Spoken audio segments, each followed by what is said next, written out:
Hoje, a gente vai mergulhar em uma das missões de inteligência mais importantes e arriscadas da história. É uma narrativa sobre 12 homens enviados para explorar uma terra desconhecida. E o relatório deles trouxe consequências que ecoaram por gerações. Bom, vamos direto ao que interessa. São 12 espiões, 40 dias de missão e um único relatório que ia decidir o destino de uma nação inteira. Dá pra sentir a tensão no ar desde o comecinho, né? Então, como é que tudo isso começou? Olha, não foi uma coisa espontânea, uma aventura qualquer. Foi uma operação militar mesmo, super formal, com ordens diretas para Moisés. A missão era clara: fazer o reconhecimento da terra de Canaã. E a ordem era bem específica. Conseguir informações de inteligência. Não era só para ver se o lugar era bonito, sabe? O objetivo era totalmente estratégico. Entender o terreno, medir a força dos habitantes, ver como eram as defesas deles. Uma clássica operação de coleta de dados, onde os fatos iriam moldar o pensamento de todo um povo. E a equipe que foi enviada não eram soldados rasos, não. Eram os cabeças, os líderes, um representante de cada uma das 12 tribos. E isso é fundamental, porque a opinião deles tinha um peso enorme. É bom a gente prestar atenção em dois nomes aqui: Caleb, da tribo de Judá, e Oséias, que depois Moisés renomeou para Josué. O que eles iam dizer mais tarde não era só um palpite, era um veredito de liderança. As instruções de Moisés foram, assim, incrivelmente detalhadas. Olha só os objetivos. Ele não estava perguntando o que tem lá. Ele estava perguntando: a gente consegue conquistar? Cada pergunta foi pensada para calcular o risco e a chance de sucesso. E para garantir que o relatório fosse baseado em fatos, ele pediu uma coisa muito específica: tragam uma amostra dos frutos. A prova física era essencial. E então, depois de receberem as ordens, os 12 espiões partiram. E o que eles encontraram, logo de cara, parecia confirmar todas as melhores expectativas. Vamos dar uma olhada na parte boa do relatório deles. E olha, eles não fizeram um tour rapidinho, não. A missão durou 40 dias.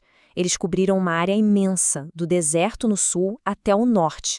Isso garante que a avaliação deles foi bem completa e detalhada. Quando eles voltaram, a primeira parte do relatório já confirmou a promessa. As palavras foram diretas. A terra realmente mana leite e mel. Era um lugar de uma abundância incrível, e eles tinham como provar. Lembra da ordem de Moisés para trazer provas? Pois é, os espiões não decepcionaram. Eles trouxeram evidências físicas, e uma delas era tão, mas tão espetacular que acabou virando lenda. E a tal prova que eles trouxeram era de cair o queixo.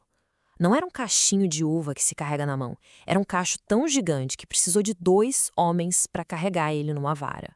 Imagina a cena. Isso era um sinal claro da fertilidade absurda daquela terra. Bom, até aqui tudo parece perfeito, né? Uma terra incrível, prontinha para ser conquistada. Só que é exatamente nesse ponto que a história dá uma virada de 180 graus. O relatório está prestes a tomar um rumo muito, mas muito sombrio. Logo depois de mostrar os frutos, os espiões soltaram um mas. E esse mas mudou absolutamente tudo. A alegria da abundância foi, de repente, engolida pelo medo do que eles viram em seguida. O problema não era a terra, o problema era quem morava lá. O relatório começou a listar um povo poderoso, cidades superfortificadas e uma geografia toda ocupada por tribos que impunham respeito. Não era só um obstáculo, era uma muralha de gente. E para fechar com chave de ouro, eles mencionam os descendentes de Anak, ou seja, gigantes. E essa frase, nossa, essa frase resume o impacto psicológico de tudo. Eles não disseram só eles eram grandes. Eles disseram que se sentiram como gafanhotos. Isso mostra uma mudança interna na mente deles. A autoconfiança desmoronou diante do desafio. A batalha já tinha sido perdida na cabeça deles antes mesmo de começar. E aqui está o ponto central da história toda. Todos os 12 espiões viram exatamente as mesmas coisas. Viram as uvas gigantes e os guerreiros gigantes. Os fatos eram os mesmos para todo mundo. O que mudou foi o significado que cada um deu para esses fatos. E é por isso que eles não voltaram com um relatório, mas com 2. Olha só que contraste absurdo. A mesma missão, as mesmas evidências, mas 2 conclusões totalmente opostas. 10 espiões olharam para os gigantes e viram a derrota. 2, Caleb e Josué, olharam para os mesmos gigantes, mas pela lente da promessa, e viram a vitória. A diferença não estava no que eles viram, mas em como eles escolheram enxergar. O relatório da maioria foi muito além de só listar os fatos. O medo começou a tomar conta e eles passaram a difamar a terra. Aquele lugar fértil de repente virou um monstro que devora os seus moradores. O medo não só enxergou o obstáculo, ele transformou o obstáculo em algo intransponível. E aí, no meio do pânico que começava a se espalhar, Caleb entra em cena. Ele manda todo mundo calar a boca. A resposta dele não é um argumento cheio de detalhes para negar os fatos. Ele não diz, os gigantes não são tão grandes assim. Não. Ele oferece uma outra narrativa. É uma declaração de confiança que tira o foco do tamanho do problema e coloca na certeza da vitória. E isso tudo nos deixa com a grande questão. Os fatos eram os mesmos para todos: terra boa, gente forte, mas a interpretação desses fatos levou a dois caminhos completamente diferentes.